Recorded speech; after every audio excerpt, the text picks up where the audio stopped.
你去咗呢一間彩虹牆新酒吧未？想講佢嘅 cocktail 驚喜地好飲喎，入口有啲隱蔽。仲記唔記得 Quality Boost Club？而家變緊呢間 Uni。入到去好 cyber 霓虹 feel， 官方就話係日式主題。總之嚟到記得去呢一個彩虹牆打卡。佢哋 cocktail 係揾23年西班牙最佳調酒師 Racer Carrera 設計，試晒成個 menu 真係覺得好出色。呢杯 It Was All a Dream 係個人最愛，一杯 Pina Colada 嘅 Milk Punch， 中意佢椰子菠蘿特別香。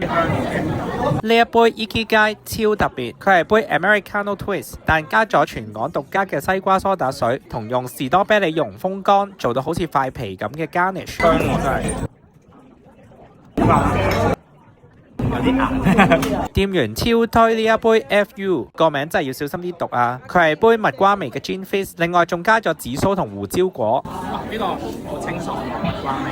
飲咗幾杯 low ABV 嘅，係時候飲翻杯烈嘅。呢一杯 Kiss of a Geisha 好啱秋天飲，佢係用冬菇油洗 bourbon， 加上 Campari 咖啡同埋 Amaro。呢杯比較濃啲，但係都幾多錢。聽講呢度遲啲仲會搞翻 DJ event， 如果係咪就係最好飲嘅 club。